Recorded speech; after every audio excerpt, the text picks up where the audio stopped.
This is some Moose here, and you're watching In the Mirror Car Reviews. Today I have something a little special for you. This right here is the 2023 Hyundai Santa Cruz SEL Premium. I'm going to walk around the vehicle, show you some of the features that it has, talk a little bit about the practicality of this sports adventure vehicle, and then we'll take it for a test drive. All right, let's strap on in and let's go for a ride.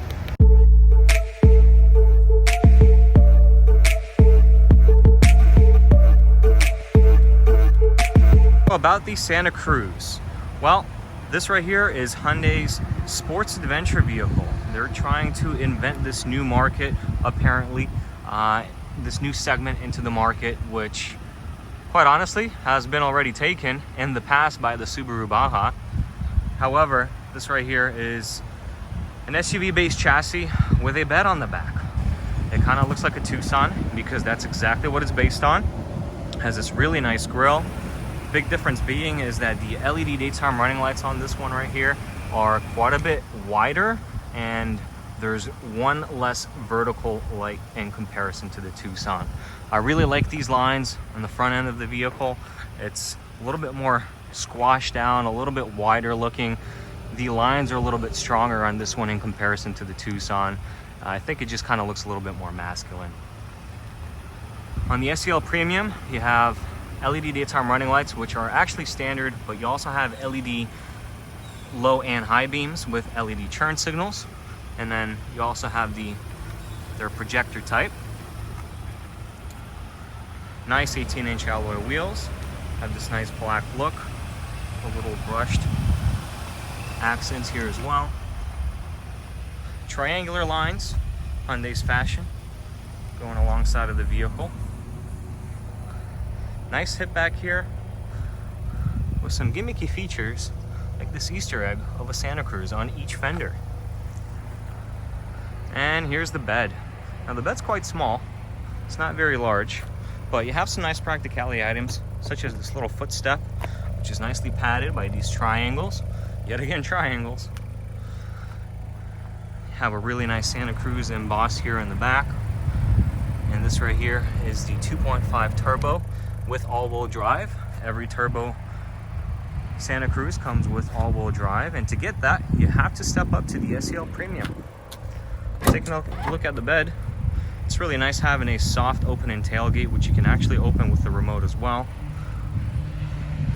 And the SEL Activity Package and Up gives you this hard tonneau cover, which rolls up, has two different positions to it, and then you're greeted with this bed. Now this really is a truck for non-truck people. This is for very light duty. You can maybe fit a motorcycle if you don't have that thing over there, but it would have to be a small one. Nice little cooler area down here. Well, the drain plug, so you can wash this out, put some ice in it, put some cool drinks. Lots of different tie down points here. One that swivels around as well. Extra cubby space with an AC outlet back here as well. Nice to have. LED bed lighting, of course. Liftgate's nice and light. So guys, let me know, what do you think about the whole exterior look of this new Santa Cruz? Look at the back seat of the Santa Cruz. There's your door panel over here. Kind of swoops up over here, which does reduce the amount of room you feel that you have here in the back. Let's roll down the window, see if that goes all the way down. Yes, it does. That's very nice to have. And you have this black cloth seat with an interesting pattern. These cloth seats do feel pretty heavy duty. You have a nice little window back here, which you can open and close. And the seats themselves, just pull on this little strap. You can fold them up on either side. On the other side, however, you have your jack and tools necessary to replace a tire, which is located under the bed. But you have some extra storage space underneath here, and it's actually quite easy to take this out. Just a few bolts, take those out, and this whole little cubby can actually come out, so you can wash it off, rinse it off, or just give yourself a little bit more space back here. All right, so sitting in the back here, now I have to say, this is a much tighter cabin in the back, at least, versus the Tucson, which this is based off of. It's overall a little bit longer. I'm about 5'9". That in front of me is my driving position. I barely have any knee room. Now the cloth seat does kind of scoot forward here a little bit, but foot room is okay. Knee room, not so much. Headroom is quite generous. The trunk goes all the way to the back over here. I mean the roof, sorry. The door pockets. Let's do a Red Bull test here. See if these cup holders can hold in a Red Bull.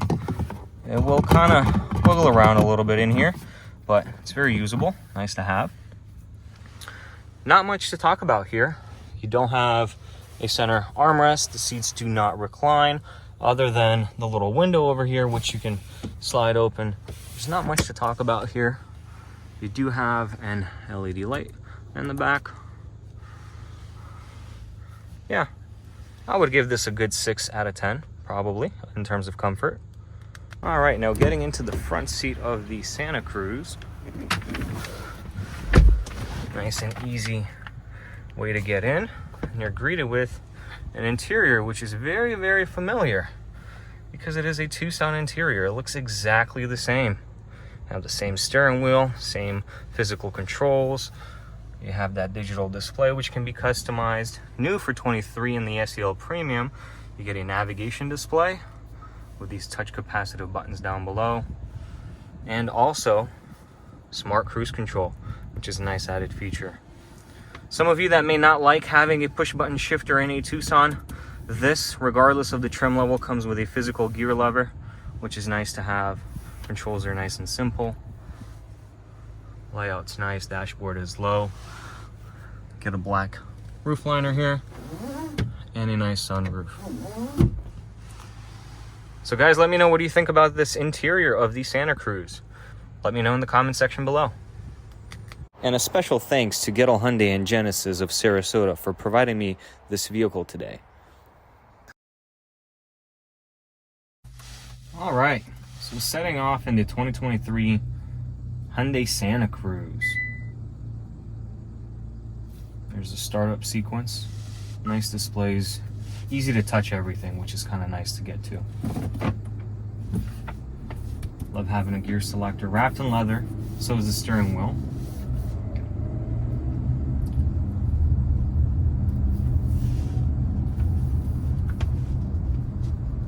So this Santa Cruz features a 2.5 liter turbocharged engine which produces 281 horsepower and 310 pound-feet of torque, which for a little pickup truck of this size, that's plenty. And paired with all-wheel drive, this should really be a rocket ship. It's also mated to an 8-speed dual-clutch automatic. The standard cars, the SEL convenience and lower trim levels, come with a 2.5 liter engine as well, without a turbocharger. That gives you around 190 horsepower or so and about the similar amount of torque. But that's mated to an 8-speed torque converted automatic, which if you're looking to off-road this vehicle a little bit, you're probably better off going with the standard engine, sacrifice a little bit of power, but get that torque converted automatic. And the standard engine is optional with all-wheel drive, so make sure you look for all-wheel drive if that's what you need. So driving around the Santa Cruz, the touch points are really nice. My elbows are in a good position. They're nicely and softly padded over here on the center armrest as well as on the door. The reach to the steering wheel is very nice. So talking about the steering wheel, the hand position at 2 and 10 and 3 and 9 is actually very good. I like the overall shape and feel of the steering wheel, and the buttons on here are nicely laid out and very easy to use. It's all physical controls. You do also have paddle shifters here.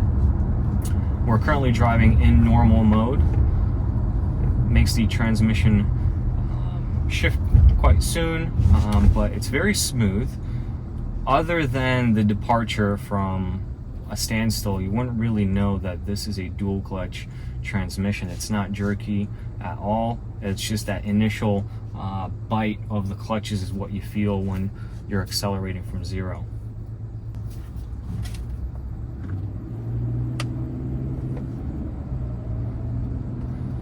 So yeah, from its standstill, you can certainly feel a little bit of that clutch engagement here. Let's put this vehicle into sport mode. Let's test out this power that it has. 281 horsepower, 310 pound-feet of torque. Oh yeah.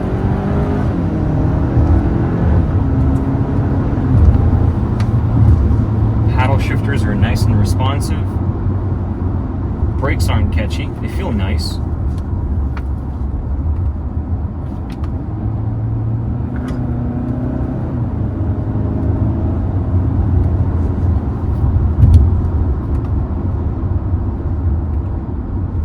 Yeah, this thing will certainly surprise you.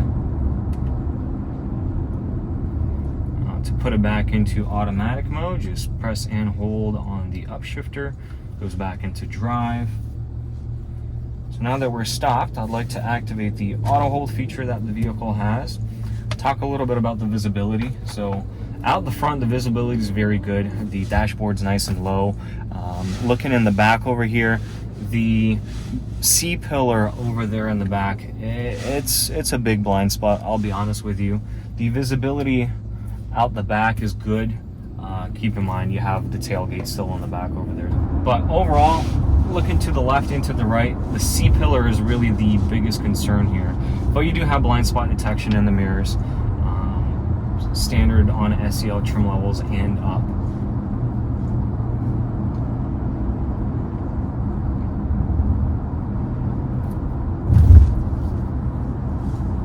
Now this is a unibody chassis. It's not built on a frame or anything like that. So the vehicle does handle quite a bit better than your traditional pickup truck or something like that. It handles the bumps more like a crossover. Overall, it is a crossover, just with a bed on the back.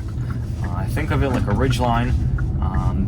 This direct comparison to it is the Ridgeline. Yeah, the power is fun in this. And there's your forward collision avoidance assist. But yeah, it's a unibody design. It's not body on frame. It feels quite a bit better. It handles more like a crossover. It actually surprisingly well how it handles. Very minimal body roll. It soaks up the bumps. Very good. It feels like a sophisticated chassis, honestly. Auto hold here comes in very handy.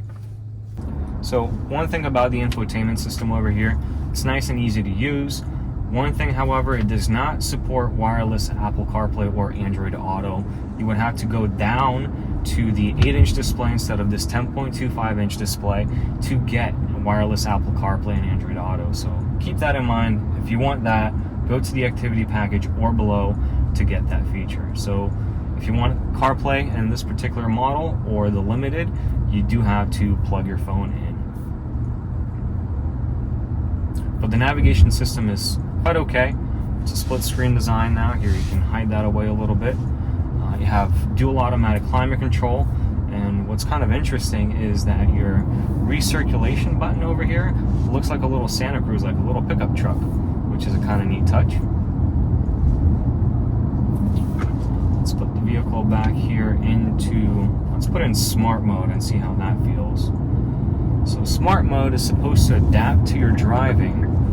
So if you're pushing it to the limit, it will go into sport mode for you. If you're just cruising around town, it'll probably stay in like a normal or an eco setting for the most part.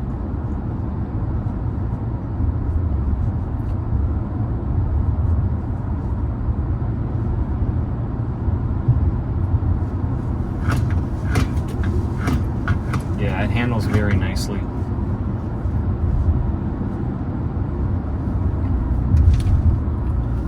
Sorry about the Red Bull here. So for the Red Bull test, it does hold the cup okay. It has these spring-loaded little side covers over here to keep stuff in place, so a coffee cup or something like that will certainly be okay.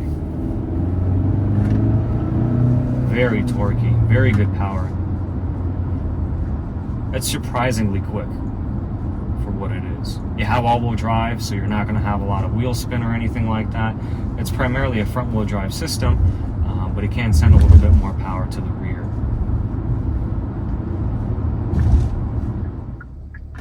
Brakes feel good. There's not a lot of nosedive in this.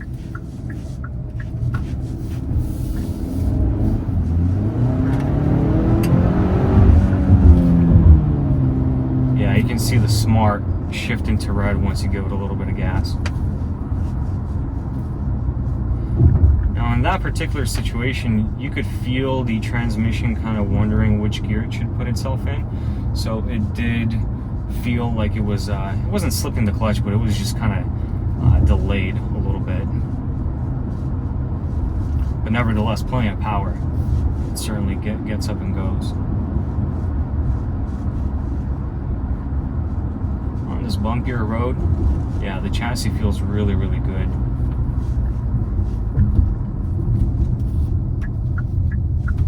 Suspension does a good job.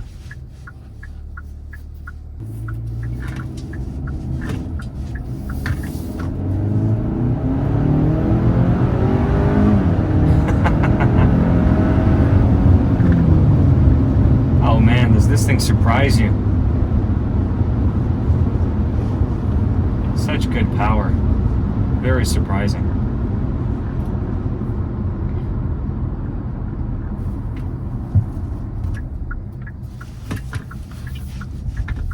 Feels very smooth under braking. Very confident brake feel, for sure. Back here, what can I say about the Santa Cruz? Well, I think it really looks sharp. It does stand out. The new segment that it's trying to introduce into the car market, the sports adventure vehicle, I think is kind of welcome. You have similar vehicles like the Jeep Wrangler, which is a lot more off-road focused, but has a similar principle. You know, you kind of like to go adventuring in some of those vehicles. This will do very light duty work, something like that. You have the practicality of the bed, so you can put stuff back there as well. I've seen people put tents and roof rails and roof racks in the very back of the bed of the Santa Cruz, which it's very functional. You know, it's got a lot of amenities in the actual bed. It drives really nice. It's certainly not a pickup truck feeling. It's more like a crossover. It certainly feels like a crossover. The engine is very, very powerful, especially in this particular model. It feels very, very nice. The ride is very composed. Overall, I think it's a really great buy. It looks great. The overall styling in the front is very menacing. You can certainly tell that there's a Santa Cruz right behind in your rear view mirror. And overall, I think it's a great car. Please guys, let me know what you think about the Santa Cruz in the comment section below. I'm Samoose, you're watching In the Mirror Car Reviews. Guys, thank you so much for watching today's video. Please make sure you like the video, comment down below, and subscribe to my channel.